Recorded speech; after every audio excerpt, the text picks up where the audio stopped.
here on CNBC TV 18. We've been, of course, tracking the action right through from 7 o'clock in the morning. Joining us now is the spokesperson for the AIADMK, Mr. K. Pandianrajan. Mr. Pandianrajan, thanks very much for joining us. The AIADMK has moved several amendments in the Rajya Sabha today, sir. But your party MP also very categorically stated that you believe that this bill is not constitutionally valid. Are we given to understand that you will vote against the bill?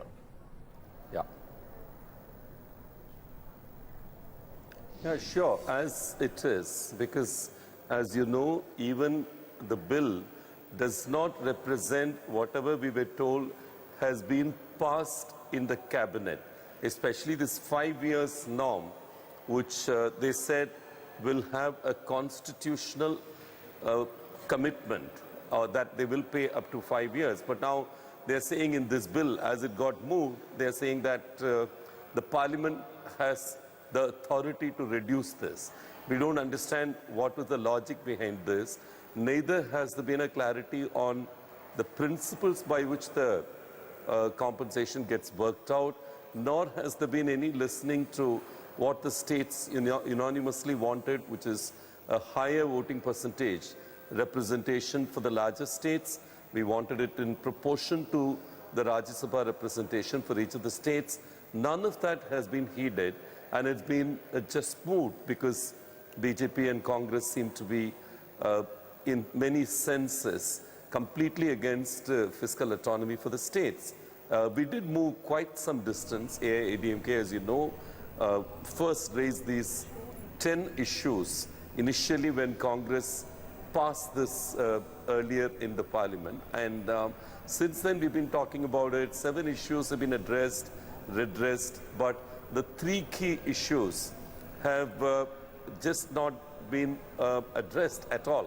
And in fact, one of the issues where we thought there is certain agreement, the central government seems to have gone back in a way, saying that Parliament has the authority to reverse this 5-year compensation. What message they are trying to give, we really don't know. So that's why our representative in the Rajya Sabha spoke about it as unconstitutional, illegal, and actually immoral, because they've actually gone back on their stances. So, Mr. Pandianrajan, you're calling this unconstitutional, illegal and immoral. What does that mean, sir, when it comes for the time for the vote? Will you abstain? Will you vote against it if your amendments are not accepted?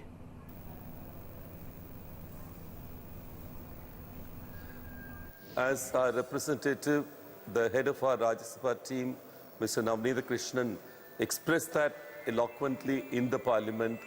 I think it's important that central government sees the reality and not assume that they can bulldoze through the Rajya Sabha just because Congress is in agreement with what they say, because none of the 3 things, and actually the 4th element, which is the 5-year commitment, which they gave hardly 2 days back, now they're going back on it. So obviously those 3 terms which our representative in Rajya Sabha used are really the way to describe this bill. In my view, it's going to be extremely negative, especially given the sense of the House where Mr. Chidambaram initiated the discussion talking about how it can't be more than 18%.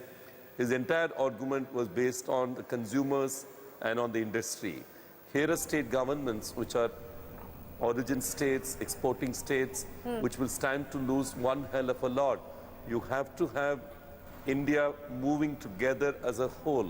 You can't have India progress at the cost of state governments. And in this case, at least 6 state governments will need to be compensated, and they need to be compensated in line with a revenue neutral rate, as has been euphemistically called. And in my view, this is far from being a well-matured amendment as it should have been. I mean, after rounds and rounds of discussion, presentations of many kinds, if they've not really listened to anything that we have said, how do you expect us to vote in favor of this resolution? That's where we are. In my view, I just stand by what our Rajya Sabha representative mentioned during the Rajya Sabha session today. I think it's completely half-baked. While we, in philosophy, were in agreement with the idea of a common tax, idea of a common market, all that we've been pro, but this is not the way to implement a GST tax. That's where we are, as far as Tamil Nadu is concerned. So for the benefit of our viewers who are just joining in, as I was pointing out, the AIADMK moved certain amendments today in the Rajya Sabha. And Mr. Pandianrajan, you are saying that the AIADMK with its 13 MPs in the Rajya Sabha will vote against the GST constitutional amendment bill. Unless the issues that we have raised are getting listened to, even at this late stage, central government cannot brush us aside.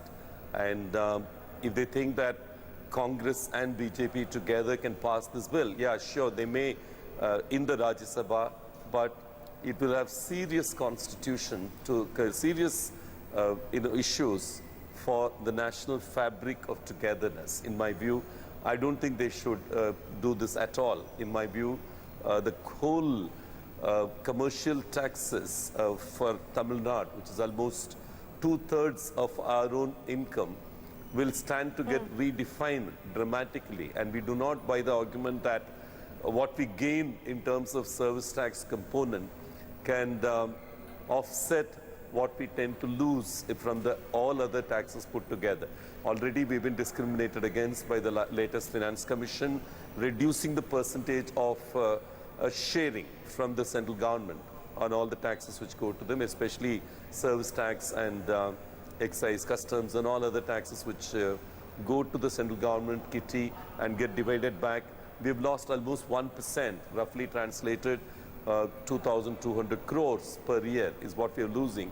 And now this entire reforms, which should have been done with a good enunciation of the principles behind the compensation sharing, they've been doing it with complete opaqueness. There's no transparency at all. And there are at least 3 different models of sharing which are getting bandied about. And I think it is too premature to have introduced in the Rajya Sabha. And I don't think this is a legislation which should be rushed through like this. So AIADMK's stance is that something which needed to have taken all the states' views more meaningfully is getting rushed through, and it's likely to fail. This whole haste with which the whole thing is getting done. In my view, those 4 issues which AIADMK has been putting up, on which we are moving certain amendments, are very critical for us. And not only for us, it's also for the other 6 manufacturing states. And the kind of message you will send out would be that we can penalize these states which are manufacturing states, which are exporting states. And today, for the sake of being part of a party, Congress or BJP, these other 5 state governments may not understand what they're getting in for. And they will need to answer their electorate. Some of the states are facing the elections soon.